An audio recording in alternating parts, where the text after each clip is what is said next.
Welcome to another edition of Newark Today on WBGO 88.3 FM and online at WBGO.org. I'm your host, Michael Hill of NJTV News. We're talking about the future of Newark's water, the drinking water in the great city, the largest city in the state of New Jersey. Of course, major concerns over the last few months about high levels of lead in Newark's drinking water. So we're going to have this evening a show talking about lead in the water and the future of the city's water. And we certainly know that you have questions and comments because everybody's been talking about this the last 10 weeks or so in Newark, in New Jersey. And really, it's kind of sparked another discussion, probably nationally, with people concerned about lead in their drinking water, old pipes, old infrastructure, and what to do about them. Our guest, once again, as we talk about this issue in Newark, is the Honorable Mayor of Newark, Ras Baraka, and also Kareem Adeem. He's the Acting Director for the Department of Water and Sewer in Newark. Your questions, your concerns to these gentlemen, the number to call is 844-677-9283. Let's get started here. Mr. Mayor, give us an update on where we are. We're talking about lead line replacements. Where are they in the city right now? Well, you should see us outside at this point. We are changing lead lines every day. At this point, the city council passed a law that allows us to go on people's property, gives us the right of entry without getting permission from the homeowners. We are moving forward on a $120 million bond that we use the county's AAA bond rating for. People think we borrowed money from the county. We didn't borrow any money from the county. People pay that bond. Private bond payers pay a bond, pay into that, and then we use the money that they give us, and we fix this. We used our relationship with Port Authority, the fact that we negotiated a deal with them around some old standing issues that we had, and we are anticipating using that money to help us pay for the debt service on the $120 million that we borrowed. We're also anticipating using the federal dollars that was just passed, that the president signed after Senator Booker and a few other folks put it into legislation, using some of that on the back end to help us save some of that Port Authority money that we could use into the budget now and not for debt service. Do you know how much you're going to get? That's $100 million that is the federal government is allowing to be freed up from one fund to the next. How much of that will Newark get? Has the governor decided that yet? No, we working on it, right? We working on it. The first part we were wishing and hoping that we could use a lot of it, particularly for the $80 million that we used in emergency services for, to be able to contract the stuff out immediately to a lot of people out in the street today. If we didn't do that, they wouldn't be out in the street today. We'd be waiting months for them to be out in the street. But we did that, and I don't think that fits the guidelines of what the state is saying we could use the money for because we declared an emergency. So the last bit of that money, we are going to try to negotiate something that we can use those dollars. It would be very helpful for us. What would you negotiate for? Whatever we decide at the end is going to be maybe $40-50 million. We probably ask for. Hopefully, we get something close to that. Mm-hmm. Kareem, let me ask you this: how many crews a day are out actually replacing lead service lines? So a little over 20. 20 crews, right? From about 4 different contractors. Sometimes 5. Sometimes 5. Yes. So how many lines, lead service lines, would you say they're replacing a day? So the 2 largest contracts who the mayor just talked about, they're required to place a minimum of 25 a day. In the previous contracts, those 3 contractors are placing about anywhere from 6 to 9 a day. 6 to 9 a day. Yes. So at this pace, you're on track to complete this, or just about complete this. In what kind of time frame? So we're looking to have, by the end of June, if everything's going right, to have at least replaced about 12,000 of the 18,000 lead services in the city. So essentially then, you're talking about having this work done at that pace in less than 2 years from the start. Yes. Actually, what was very encouraging is that one day last week, one of the contractors replaced, and it's just one contract, replaced 36 services 36 lead lines on one day. So that was very encouraging that he ramped up where he got 36 lead service lines replaced on one block in one day. Are you certain that the work that they're doing is up to par, up to code, and they're doing everything they're supposed to be doing? Is anybody going behind and checking to make sure that it's done the way it's supposed to be done? Yeah, so we have a project manager. We have a national firm that's out there supervising and inspecting the work that they do every day to sign off on it and approve that it's going up to code. Walk me through this. How does this get started? They go down a certain street. Do they know already that which houses have lead service lines and which ones don't? So from the city's lead service line inventory, the records we have, we identify streets that have homes that have lead service line through inspections or our record, and we start targeting with those homes to start replacing. While we're out there, individual homes that we haven't identified, or even if we did identify to have copper, we perform an additional inspection on those homes. And how do you do that inspection? You dig into the ground to do it? We do it both ways. One, we do an inspection at the meter to see the type of material that's coming into the meter. And a part of our contract that we bid it out, or any one of those contracts we have an item in there that can cost us, the city, either $1 or $100 to do a mini excavation at the curb to pinpoint what type of pipe is coming from the curb to the water main and from the curb to the meter in the house. Have you run into any instances where somebody may have a lead service lines and said, I don't want any digging on my property or digging in the street in front of my house or anything like that, as far as you know? Well, we used to months ago when homeowners wanted to opt out of the program, but now that it's free, we haven't run into any issues. Everybody wants their line replaced. Everybody wants their line inspected. So we haven't run into one of those. So what kind of demand then do you have? Once people here are free, they're going to want to say, you know what, I want mine done now. Agreed. Are people signing up and is there like a waiting list? Well, I wouldn't say it's a waiting list. People are signing up and we're explaining to them that we're doing a block by block approach, logistically how we're working and what we're doing. And as we ramp up more crews, we'll get more done. We're encouraging those community block organizations or the neighborhood block presidents to assist us. And as we get blocks ready, right now we're working in the East Ward off of Wilson Avenue, Barbara, Gothard, streets like that. In the South Ward, we're on like Kear, Grumming, Hansberry, Goldsmith, Vassar. In the West Ward, we're on streets like Carrington Boulevard, Eastern Parkway, Ivory Street, Ellery. In the North Ward, we're on Lake Street, Highland, Park Avenue. So we have an approach where we're like, for every 2 blocks, we bounce out 2 blocks. Let me just say something about, you see all those blocks he named? Right. See, the narrative in the beginning has been like this is predominantly hitting low-income residents. The people that live on those blocks are homeowners, like Ellery, right, Kear, Vassar. Right. These are people who I own was their on homes. Kear, yeah. Right. So these are homeowners. So the demographic of the people that are affected by this is wide ranging, right? And so and that's because people don't know the city. Like most of the folks that are very low income live in tall buildings, right? They live in big buildings, or widespread buildings that were built for scattered site housing when the projects were knocked down. They now live in scattered site housings which don't have lead service lines anyway, right? So and the apartment buildings don't have lead service lines either. No. They don't.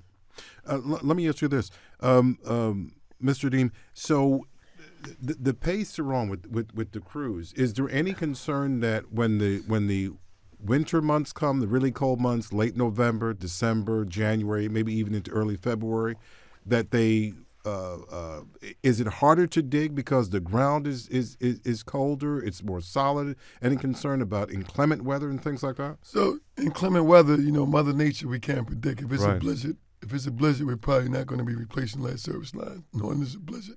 If it's a heavy downpour, we're not going to replace lead service lines. Yesterday, it was a very rainy day. Our crews were still out replacing lead service lines.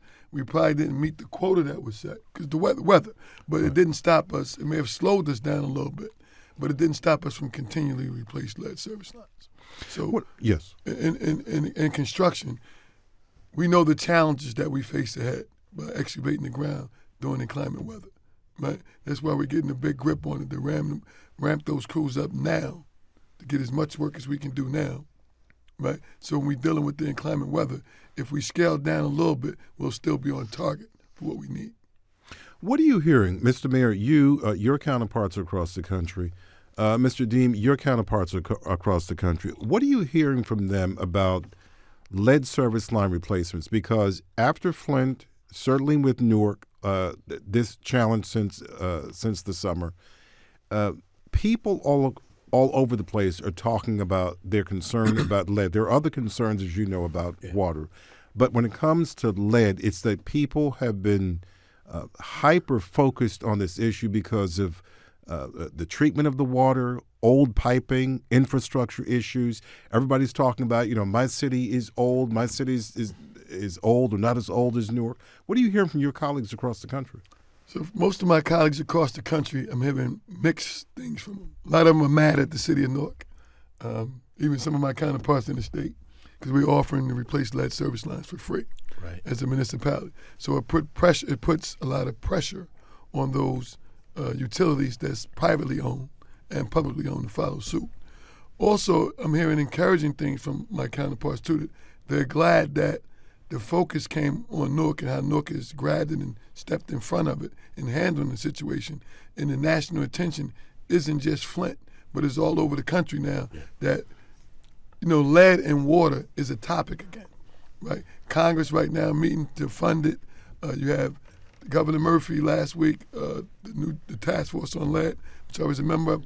We submitted a report to him, and right away they acknowledged that report, but they came out, the state of New Jersey came out with a plan. It's not perfect, but a plan to start combating lead in drinking water. Cities like Chicago has reached out to Newark to want to know how do we implement this program. Providence, Rhode Island, Denver, Colorado, Louisville, Kentucky. So they wanted information of how aggressively we came on putting the orthophosphate system in, how we did contracts the way we're doing the contracts now. They're curious and they want to know, and they're a little mad at me because times I don't have time to meet with them. Right now. They want to meet, so I don't have. They think I'm brushing them off, but it's really just trying to focus on moving Newark forward. Maybe you should do a webinar. No, really, do a webinar. You hear my voice right now? Do a webinar. That way you spread the word out to all of them. Tell them, hey, look, this is how we're doing it. Are they asking you, too, about how Mr. Mayor, I'll ask you the same thing. Are they asking you about, okay, how are you financing this? How are you getting this done? So the big thing is, that's one of the biggest questions. I'll let the mayor chirp in after I say this.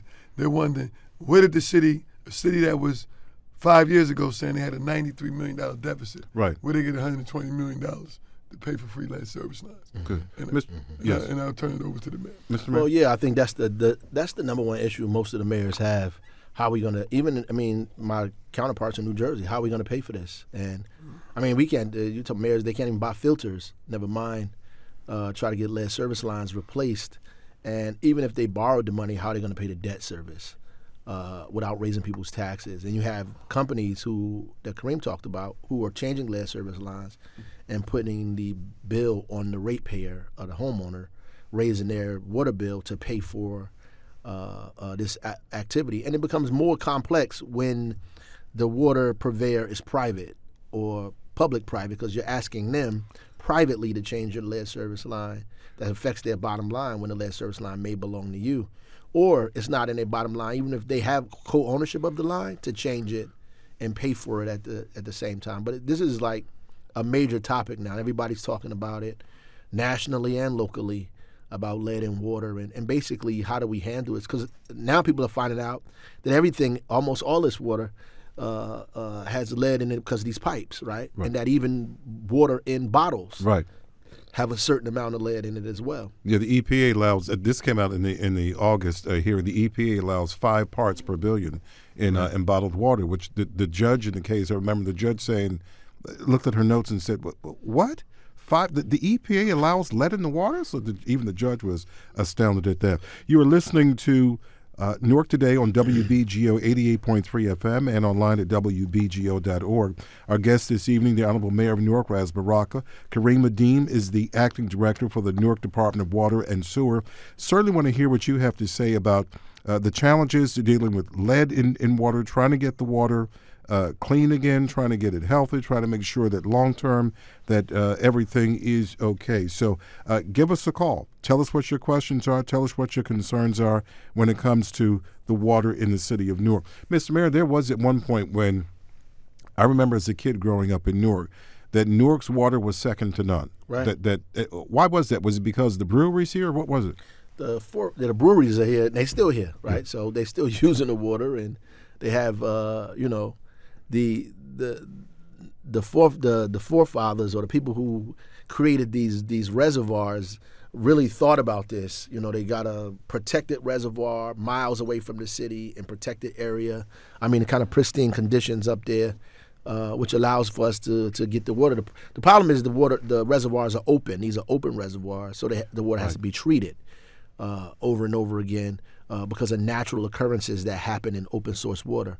And that's what really the discussion and the debate has been about, the treatment of the water, how is it being treated, right. And then it coming into contact with lead pipes also presents a problem. But some of these breweries and stuff, they're big. They don't have those lead pipes, so they're not worried about that part of it. Right. So, right. Yeah. Now, the orthophosphate that you mentioned, I remember from the court testimony 2 months ago, is that it was put in the spring sometime? May the 7th. May 7th. So how's that working out? What's it look like? We're very optimistic. Lead levels are coming down. By the end of the year, we'll know. We'll have a little more data to show how they're coming down. We're still doing sequential sampling and pipe scale. We'll be sending more pipe to the EPA. And the good thing is now the EPA is going to be training NJIT, which we can send those pipes across the street now to do some of that pipe scale analysis, stuff that we talked about in court. But we're seeing the results of the ortho. So by sending it to NJIT, you'll be able to get results like almost instantaneously. Right. We'll have another lab working in New Jersey versus sending it out to Ohio. Quicker than 4 or 5 months, right. That's for sure. 4 or 5 months. So the EPA is going to be working with them on just training them in protocols to, a lot of good things come out of this, to examine pipes for the rest of New Jersey.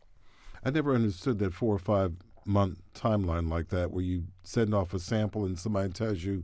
Well, it's never been done either. So yeah, you're talking about it's not a regular process. So and these guys probably have never worked with the city like that. You're sending them a pipe.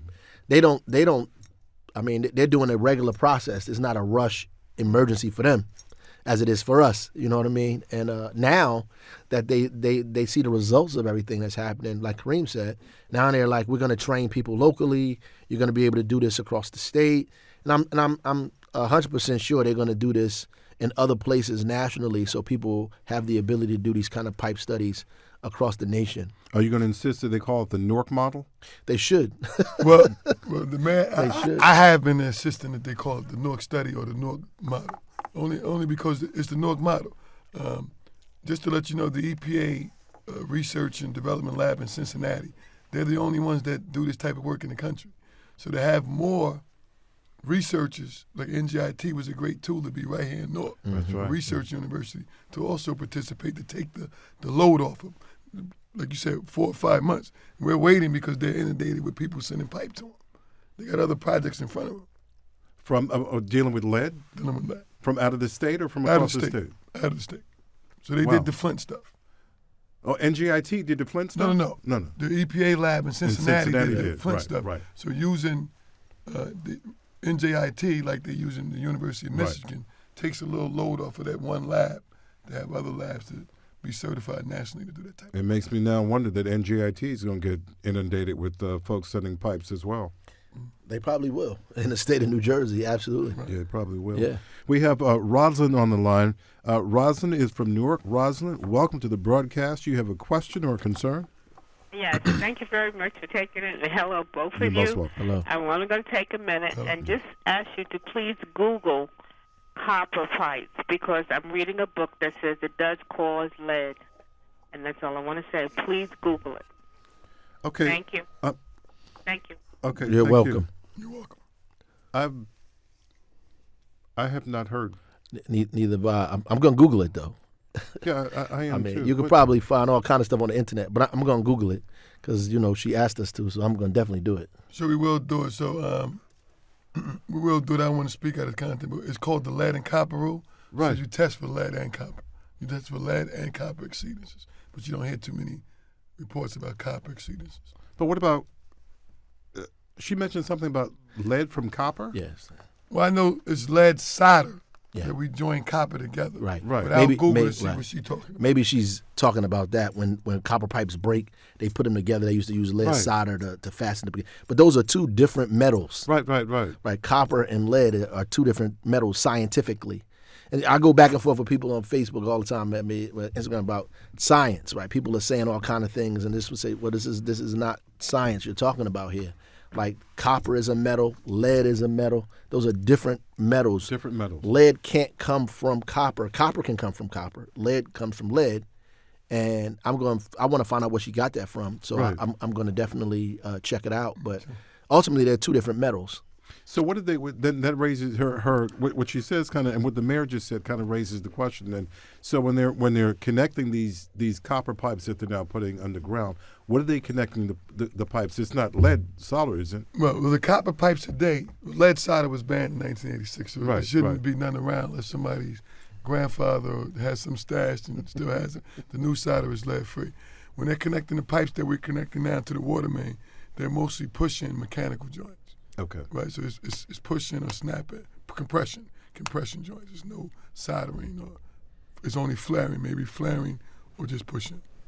And I've seen a couple of these installations, and the copper is good to go. There's no issue with the copper. Yeah, we flush it for about 30 minutes after we hook it up, and then we leave instructions for the homeowner to do that type of flushing for 90 days. And I'm glad you asked that question because I want to still encourage homeowners, even after the replacement, what a lot of people don't do, and we found this out when we were going around doing a filter study, the little aerators or filters that you have on your sink, the little screens, you need to check them once a week just for the particles that gets in there and clogs it up, right? That could have fell off during the time when they were transitioning the lead service to the copper service, or just any little aggravation, the lead solder in your plumbing. A lot of us don't change those little screens. Those air filters. Those what do you call them? Aerators. We call them aerators, aerators, yes, but yeah. they're just the little screens that be on your kitchen sink or your bathroom sink. You need to do that once a week. Just take it off, dump it out, turn it upside down, and run some water through it. Right? Just want to get that out of there too. All right, great. So even though folks are getting their lead service lines replaced, they still need to do some checking. Don't just sit back and say that everything is. No, you need to follow the procedures. You need to follow the procedures on the paper. And everybody skips. We're going to highlight that on the paper that we're giving out now after the replacement. But we don't want you to skip. You still need to do the routine of running your water, following those steps weekly, and clean those aerators out. Right. Just clean them out a little bit. Right. We have another call. I think this is Jeff Tittle is on the line. This is Jeff with the New Jersey Sierra Club, I believe. Jeff, go ahead. Hi, this is Jeff Tittle, and I just want to say, I grew up in Newark and, drank the water as a kid and as a young adult and, grew up right on the Newark Hillside line. And, Newark's water used to be a, real sense of pride because it was what drove the jobs in Newark with the breweries and the tanneries and everything else. But then, to me, it seems that in the last 40 or 50 years, the watershed became more about trying to make money off of it than actually protecting the water when there were battles back in the 70s and 80s and into the 90s for development there and, trying to set up a municipal utility authority to pull money out of the system versus putting money into it. And, now we're at a situation where, the city, has I think a crisis, when it comes to lead in the drinking water. And I believe that we have allowed this to fester not only for too long, but when it started to happen, we didn't deal with it directly enough. And part of it is protecting the water going into the reservoir because there are things like road salts and nitrogen and other chemicals that leach lead out or turn it more acidic, or there's things that like bacteria that when they get killed by chlorine lead to chlorine trihalomethanes and other chemicals that also affect the water quality. And that seems to have been one of the problems here is that to deal with the THM, we've to do with the THM issue, which is a carcinogenic chemical, we let the water become more acidic and led to this problem. And I guess to me, I just wanted to, I wanted to start off with that because I think when you're looking to fix the water systems in Newark, and not just Newark but around the state, protecting that water going in, I think, is a critical piece that's missing. And the other point is I think that we let this thing, we didn't deal with this as the crisis that it is. And I've been involved in dealing with lead issues in Newark and other places for over 30 years, and we just sweep it under the rug. And hopefully this time it'll be different. But I just wanted to, I guess my question is, what are we going to do to make sure this never happens again, not just for the lead in the water, but the lead that's coming out of the incinerators, the lead that's coming in the soil, but more importantly, how we're going to protect that water for future generations. All right, Jeff, thank you. Either one of you? Well, I'll start. One, we're changing all the lead service lines. That's number one. That's what we're doing. We're doing major upgrades to the water treatment plant now as we speak. Going forward. The only comment that I would probably agree with a little is just the Newark watershed piece of it. That's probably been around for a long time now. That was beginning to move in a direction where they were beginning to use the utility as a means to raise dollars. And that's just not Newark. That's all over the world, the country. Like, water is a multi-billion-dollar industry, and all of these, and people like Newark fought hard to keep its water under its own control. I mean, you have all of these groups that these people, these environmentalists and organizations, you got American Water, you got all of these places that own all of these water systems, and they never go up there and deal with those people. They own water systems. They're making money off of public water. Some of them are even taking water, bottling it, public water, and selling it, right? So this is a city that has fought and tried to maintain its own water system under the control of the people here, and it takes a whole lot of revenue dollars to upgrade and maintain a system of that magnitude that we have. And we've been marching down that road, but it's a long road to march on. It's not enough to just come to Newark with a sign. You have to begin to deal with the federal and the state folks and raise dollars, particularly for systems that are under control of municipalities, who do not have private money to do the kind of things that is necessary to do, and begin to deal with these private companies that are in control of these water systems. Good. So I just want to thank Mr. Tittle for the work he do on the environmental side. One of those things of how we don't let some of this stuff happen again is being very aggressive, and I want to go hands off to the mayor, right, in this administration, because as he came on board, becoming the mayor, every time the water department had an issue, we hit it head on. Right? We're not pushing it down. We're not kicking it down the road anymore. Right? The focus is on water. We've been doing massive infrastructure projects in the water and sewer system since this mayor's came on, more than we've done in the last 15 or 20 years.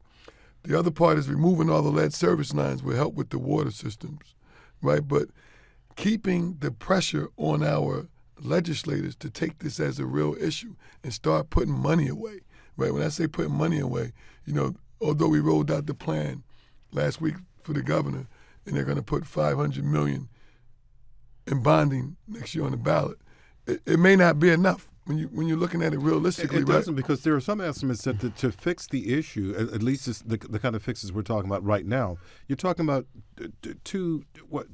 I heard estimates of $2 billion. Right. And the one thing is, that plan's probably going to be tweaked along the way, but the federal government has to really step up too. And when I say step up, we knew in 1986 when you banned lead, at that time it would have cost the federal government anywhere from $600 million to $6 billion to replace lead service lines around the whole United States of America. Now that number is 60 to 80 billion. So now we need to just fund it. We're the richest country in America. In the world.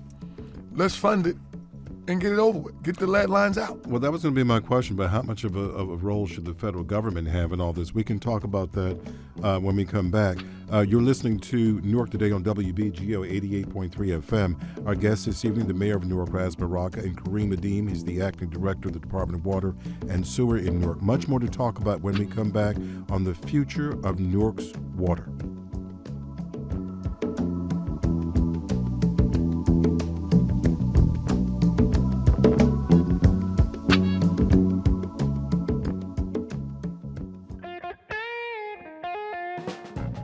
We will be providing testing to at least hundreds of residents who want to check their water and have it independently verified. Obviously, this is different than Flint because when we were testing in Flint, there was official denial that there was a problem. And here, there's already been an acknowledgement of the problem. The real question is just how widespread is it, and is the scientific basis for deciding that some people are not at risk, is that valid? Dr. Edwards, does this mean your testing, does it mean that you don't have complete confidence in the way Newark has handled this? Well, I don't have complete confidence that any of us can completely control lead and water problems. So we always have to see how widespread these problems are and make sure that folks are given appropriate public messaging to protect themselves and their families. That is Dr. Mark Edwards. He is the professor and civil engineer from Virginia Tech University, and he is given much credit for discovering the lead issue in Flint, Michigan's water a few years ago, to kind of put the issue on a national map.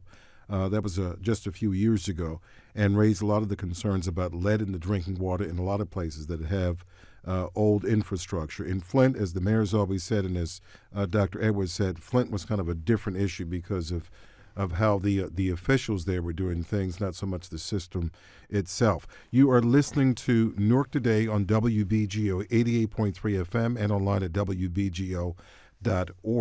We are taking your calls here, 844-677-9283. We welcome your comments and your questions as we talk about the future of Newark's water and lead in the water. Mr. Mayor, Mark Edwards, the Virginia Tech civil engineer, talking about he told me the other day at this federal hearing in Bloomfield that Congresswoman Mikey Sherrill was holding as a member of the House Science, Space, and Technology Committee, that he's going to be sending water kits to Newark to some folks, and they're going to allow them to test their water. Your thoughts on that? Well, I'm really skeptical of that, but I would like to see what they are because I would like people to get their water tested at a lab. There's opportunities for people to make error, to do things that they don't know what they're doing without being trained. We have to train people to put filters on. So to get them to test for lead in their water may be a little complicated, as well. But at the end of the day, we need to, so when people say we don't have an independent, we're not testing the water. Newark is not physically testing the water. We're taking the water samples and we're going to get them tested at a lab. I think Dr. Edwards is going to do the same thing. And they sent it back. Oh, so when they get the kit to him, he's going to go get it tested at a lab. Is that what they're saying? Okay, all right. Yeah. So I thought it was like a stick you stick in the water. No, I hope not. All right, yeah.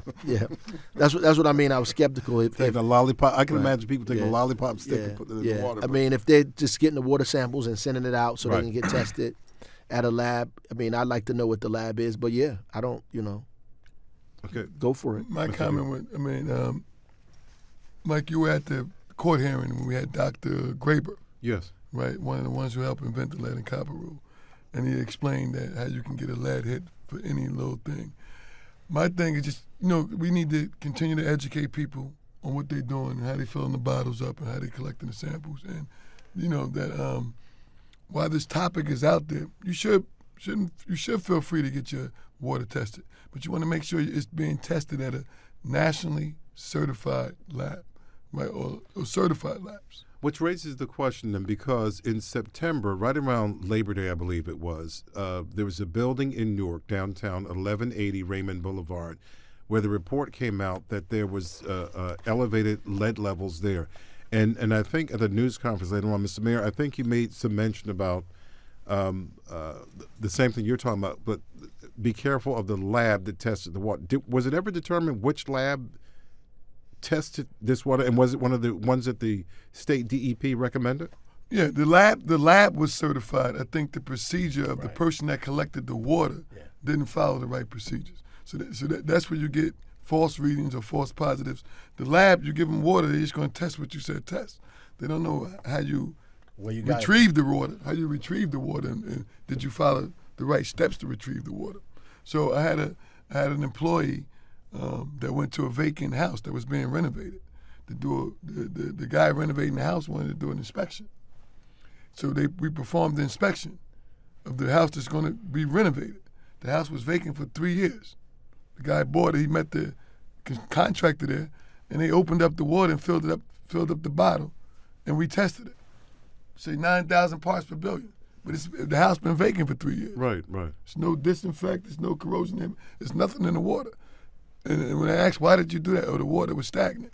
So just, educating some of our staff at times to think they're doing the right thing, you're being aggressive. You wasn't. It's good that it was a vacant house, but if you're not following the procedures, run the water, the last time you use it, then stagnate it for a minimum of 6 hours, then fill up the bottle. That's one thing. It's a vacant house. Nobody's been here for 3 years. Let me test the water.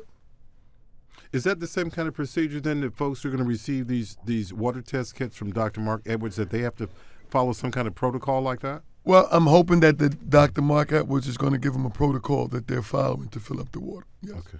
Oliver from New York City is on the line with us. Oliver, thank you for calling us. Welcome to the broadcast, and go ahead for your question or your concern, please. Okay. I hear all the time talk about the lid, but I never hear any discussions about remediation. Is there any remediation that the mayor and his people know about? Because I have information that could be helpful. When you say remediation, you're talking about for somebody who has like lead poisoning or something?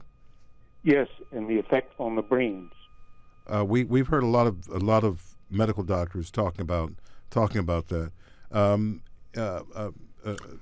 So the city of Newark, for the last 40 or 50 years under the Antonesio administration, has been doing lead prevention, lead abatement in homes, and our own health department is one of the national departments that have a program, Dr. Wade and his staff, where they assign case managers to kids to help reduce the lead levels and going through programs to monitor them. I'll let the mayor talk on it a little more, but that program has been around for years.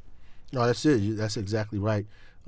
We have free testing. We've always had free testing. We have free testing of children. We have free testing of homes. So, lead in water is maybe about 10-20% of how kids are getting access to lead. Most of the access to lead comes from lead paint, lead dust in the home. We remediate the home. We abate the home. We actually move the people out of the home, put them in a new safe home until we abate it and move them back. And we get federal dollars and state dollars to do that. We assign them, if you get tested and they see that your kid has elevated levels of lead, we then assign you a caseworker, a medical caseworker who works with the child and the family to help stabilize and reduce the levels of lead in the blood of that child. And this is something that's been going on for a very long time. Prior to my administration, it's something that we continue. Oliver, you had something else to add? Yeah, is there any way I can get some information to you? Because there's a way to introduce remediation like stem cells or genes in the brain that's totally non-invasive, no surgery, no medication, and also electrical stimulation that can increase the synovial synapses and everything in the brain. It's proven. Just send it. I can get this information. Sure, you can send it to the city's website. Mr. Mayor, we'll have our producers take it, and then we'll share it with with you. Oliver, thank you very much for calling.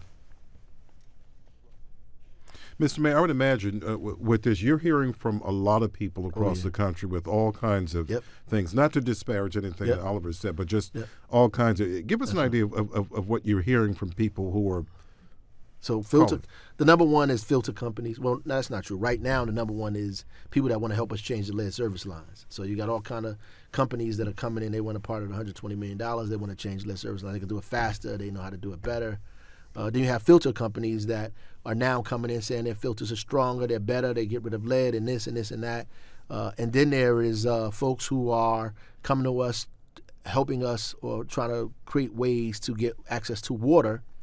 Outside, there's one guy that has a big generator thing that he created and he introduced it in Flint, where they put them in these vacant lots and they produce water and people come and get water. Then there's the other guy who has the water from the solar panels. So there's all kind of folks. There's a guy who created a straw that says if you drink water out of the straw will take the lead out of the water for you. I mean, it's all kinds of people with all kinds of things. Some of it sounds way out. Some of it is like, wow.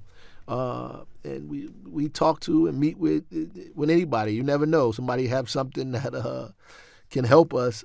Obviously, we'd use it. I'm curious about the ones, two of them. The one you mentioned about a faster or better way to replace the lead service lines. Yeah. Have these been proven by any? No, I mean, these are just bigger companies with more resources, and they figure they do it all over the world. They could come to Newark. Newark is a small town. We can knock it out and go about our business. I mean that's really the mentality people have. We could come in here, and most people think that Newark is like a hick town, so they come here and say, we can help you get local people hired. We can help you do the minority thing. We can do this faster. They give us a number and say, well, we're trying to do 1,000 a month. And they're like, wait a minute, we were trying to get you to do 800. We're trying to do 1,000. So we've been very aggressive, even with the minority hiring and the local hiring around all of this stuff. So there's a lot of people thinking about these things very, very thoroughly. Now, the water filters you've seen, and Mr. Deem, I'm sure you've seen the same thing. Some of these water filters, while they may get a lot more things out of the water, they're kind of labor intensive on the front end to put these things in. You're talking about maybe needing a carpenter, maybe needing a plumber. Right. So some of those bigger units, those home filtration systems, that point of entry that you're putting at the meter or you're hooking up under your sink. Right. And there's a lot of opportunities out there. We don't even know if some of these systems are NFS certified. We have somebody last week was running around selling filters for $1,000, right, to homeowners. In Newark? In Newark, taking advantage of them. They're not doing inspection to see if you even have a lead pipe. So you got a brand new house that was built in 2017, and the company's selling you a filter for $1,000. You don't even have lead pipes. Were people buying them in Newark, as far as you know? They were buying them. It was on WPIX. The lady was saying she paid $1,000, and she wasn't refunded the money until WPIX reached out to the company and told them they were taking advantage of the homeowner. We have Bree, who is on Facebook, and she's written and asking, she's a breastfeeding mom, and she wants to know where she can still get bottled water in Newark. She can go to 110 William Street from Monday through Friday from 8 a.m. to 4:30 p.m. That's the health department. Or she can go to the Shiny Baraka Center on Clinton Avenue, and the address. The Shiny Baraka Center on Clinton Avenue in Milford. Yeah. I think it's Monday through Saturday. Okay, Monday through Saturday. 8 to 4:30 p.m. Okay. Yeah. And so you're still giving out bottled water, but just not at the big distribution centers like Boylan Center or anything like that? Right. We reverted back to the filters, and we're, trying to do bottled water for women and children and folks that have small infants in their homes. What about the ambassador program that you were talking about to have people go out and get people to sign up? They're still out there. We probably repurpose that, to try to show people how to put filters on and distribute filters and do things of that nature. So we have been getting people to sign up to get their lead service lines replaced. Obviously, because the law has changed, right. we don't have to do that anymore. Right, but you're still getting signatures, though? We were. Yep. So is the program suspended? It's not. Yeah, well, so we don't need your signature anymore. So right. we're probably going to still need volunteers because we're going to repurpose that to get people to do other things. Other things. Yeah, maybe teach you how to put the filter on correctly, distribute filters, things of that nature. Give people education, even around lead abatement. Yeah, we saw some of that at the health fair a couple of weeks ago. Yeah. Right, yeah. And we don't need the signature to do the work, but we're also collecting information for the person that's going to be home. Right of entry, the contact person. So when we say, Mr. Mike, we're coming to your house, who's the person that we need to contact? We're going to be on this day. These days when we're on your block. We have William on the call from Newark. William, thank you for calling the broadcast. You're on Newark Today. What's your question? What's your concern? Hi, Mr. Adeem. Mayor Baraka and your administration, I just wanted to commend you because I do live in Orange, and I did actually go down to the State of the Water address. And you actually broke the presentation down by letter by letter the way your presentation was, Mayor, it kind of told the story, and the way Mr. Deem gave the presentation of the different lead pipes. I just want to commend you fellas. And what we did here in Orange, what we do periodically, residents don't know, and compared to Newark, we have our own water service that goes to like water testing. That where if I brought the water out of the sink or in the bathroom, we give it to, it depends on the lead. But I just wanted to commend you, Mayor, and Mr. Deem, on your presentation, your state of the water, and the way you handled the whole situation with the water. You're actually hiring local vendors, people that live in your city and throughout this county. The way you water distributes it, the way you put your plan out there. You know what I mean? But I just wanted to, commend you guys. Keep up the good work in Newark, and the way you're educating people. Like Mr. Dean was talking about, different pipes in the house. I really didn't know what the issues of different pipes, because I had an issue in my home with water leaking into my my heating system. Like with the brownish water is always appearing, and I don't know where that came from. But Mr. Deem and Mr. Baraka, Mayor Baraka, keep up the good work, fellas, in Newark. Thank you. And hope you continue to keep doing it. Thank you. Thank you, William. Do you hear that a lot, Mr. Deem? Yes, lately I've been hearing it a lot. It depends what time of day it is. Mm-hmm. Mr. Mayor, you too? Yeah, I mean, people. I mean, for the most part, Newark is a very patient, gracious. They understand the difficulty of this thing. There have been the same 3 or 4 people that have been interviewed by 15 different agencies that's saying this. When I go to community meetings, I never see these people or even that sentiment. If I had that sentiment, if I felt that sentiment, I would definitely feel like I needed to respond in a different way. But people are generally concerned about how to get this done, that they know this was here, how are we going to fix it, they're happy it's getting fixed, Now the complaint is, they blocked off the street and they can't pick up the garbage because these guys are fixing my streets. But even in that, I had somebody said that to me today. Even in that, he said, "Listen, man, but I'm glad they fixing the pipes in the ground. Just tell them to come get my garbage tomorrow." Mm-hmm. now, William mentioned the state of water forum that you held, but there were some people there who was it the Newark Water Coalition? Yeah. And they showed up, and what exactly were they protesting? What were they upset about? Well, they've been showing up a lot. I mean, these are the people that they're getting really famous from this thing. A lot of people are interviewing them, that appearing in papers and all type of stuff. I mean, they have the position that NRDC has, right? That they get up and say the water is toxic. That it's more widespread than we think. That we have some kind of conspiratorial thing going on. I argue with a person on Instagram last night who says the lead is just not in the pipes. The mayor's lying. It's in the source water. And these are the kind of things that these people say. And it's just and it scares residents. And that's why you got to go out and speak to them, because most of the stuff they're saying is just not scientific, right? That we are doing this so we could scare people away, so we could gentrify the city.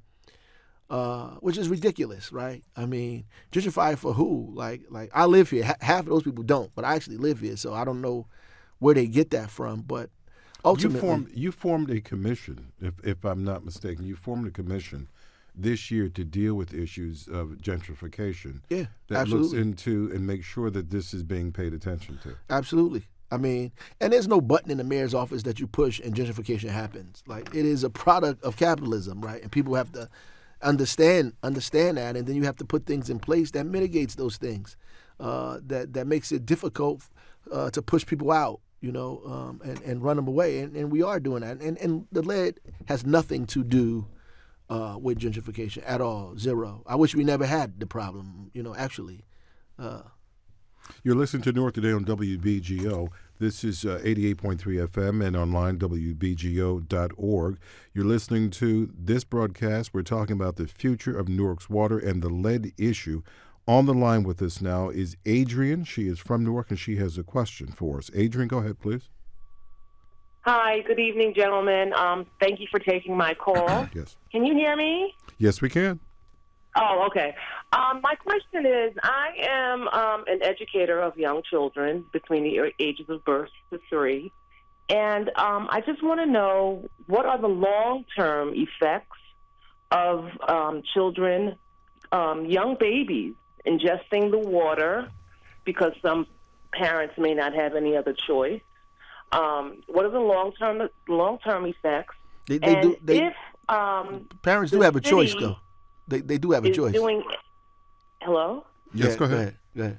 I'm sorry. If the city is doing anything about this, in terms of children with disabilities, I mean, I know there's early intervention and I know all of that other stuff, but, is anything being done to help these parents who may not be aware of it and who may not know the areas where they can go and get help? Is the city providing additional help along with what the school's already providing, if there are going to be additional help for these young children come long-term effects? So the city, along with the state, and has sent letters out to every private pediatrician in this area, as well as the public ones, to test all these kids that come in, babies up to 6 years old, for lead. We've done that when Commissioner Elner Hall was the commissioner. Now he's in charge of UH Hospital. They're helping us, make this stuff happen. We are assigning parents, families, caseworkers, medical caseworkers, to help them walk through that. And parents do have a choice. We give them a filter. They should not be drinking water or cooking with water if they think that there's lead in their water. They should be using a filter, and they should be contacting the city to verify whether they have a lead pipe, if there's lead in their water at all. And honestly, based on all of the media attention that this is getting, it's hard for me to believe that there's people in Newark who still, and there may be a couple who still have no idea what's going on. We get calls, from people all over the world. I mean, I would imagine that up the street, the school system sending out letters for us. The school system put it on their website. The city has it on their website. The state sent out letters. We sent out letters.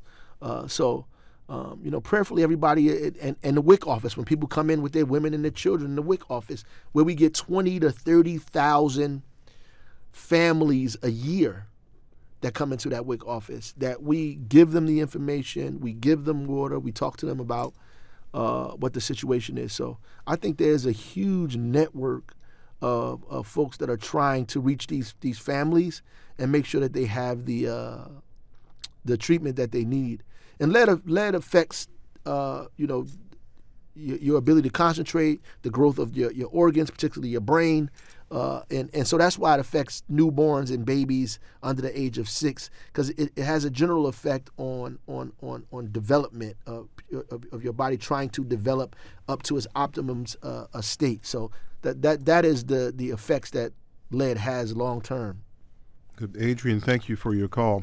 Mr. Mayor, you mentioned the schools. There was a report by WNYC in Gotham is talking about some of the elevated lead results. You want to, Mr. Dean? So that's when we talk about that, we talk about misleading with the press. So the Newark school system in 2016, they turned off about 11 or 12 buildings that they had found lead in.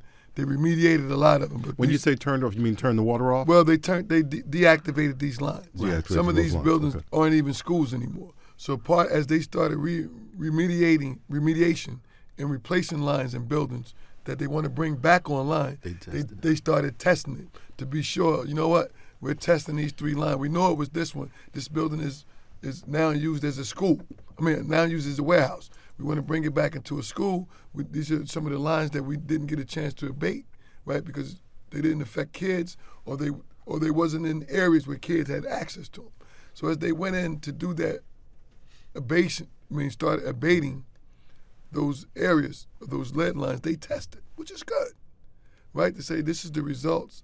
Before we take the line out, we're going to put a new line in, and we can monitor those results. The schools didn't think they had to report those results because they're doing an abatement program to lines that were shut off since 2016.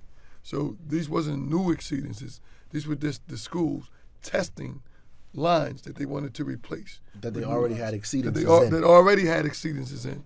And they wanted to make sure these were the right lines. Because again, they turned off multiple lines in buildings and only replaced ones that were immediately being used by kids, putting new filters in, closing sinks off. So now they're around, they do those remaining 12, and they found out that they still need to replace them, and they had data on it.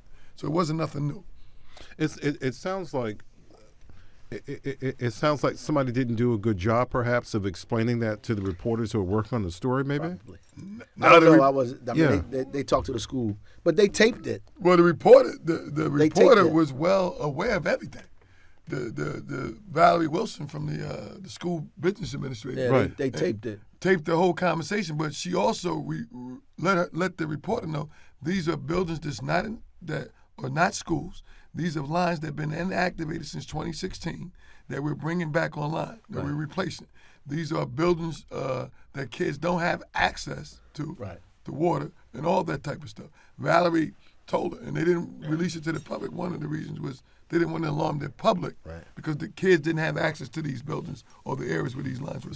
So to a certain extent, it was almost insignificant than to share the results. Then nobody's drinking the water. Nobody's drinking that water. Well, not only that, they shared 2016 and 17 results. 2016, 2017. They put on the front page. They put the results from 2016 and 2017. Right. You had to really, scroll through and keep looking to click a dot to come up with the 2019 results. Right. And when you came up, so when you look at the result from 2016, you seen 300 parts per billion.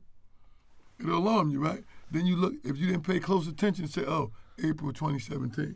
Then you had to go stroll through some way off course and click 2019. Oh, these are vacant buildings. Right. Yeah, I know Valerie Wilson. I've seen her in action, and she is SOLID. She's smart. She's solid. She's smart. She really is. What's the future of the water in Newark? When do you foresee that residents will not have to use the filters, that everything will be the way it's supposed to be? When do you foresee that? So we look at, we have to have two consecutive 6-month monitoring periods where we show that lead levels are under the 90th percentile, at the 15 parts per billion, that if we test the samples that we test, we're in compliance. Once we give 2 of those monitoring periods and we know that we received optimization of the orthophosphate, or we removed all the lead service lines. So we do know, this spring, this winter, will let us see how the lead levels are being reduced with the orthophosphate. Right. Next spring will show us great progress because the next monitoring period will be the end of June of 2020. So around that time, we should really understand where we at and how we're moving forward and understand a good time. Mr. Mayor, we have 15 seconds left. Your thoughts? Well, yeah, I'll be glad when this thing is behind us. I think we're working as aggressively and diligently as we can. We're doing some monumental things, and prayerfully by the summer of 2020, we'll have a really serious update about where we are, and I'm optimistic about what it looks like. All right. Mayor Raz Baraka of the City of Newark, thank you for joining us, along with Kareem Adeem, the Acting Director in the Department of Water and Sewer in Newark. Thank you all for for listening and for us taking your phone calls and for calling into us tonight to Newark Today. I want to thank the guests, of course, thank the staff here, Ang Santos, Corey Goldberg, Chris Tobin, Operations, Alexandra Hill, producer, Doug Doyle, the executive producer. I'm your host, Michael Hill of NJTV News, and this is WBGO Newark.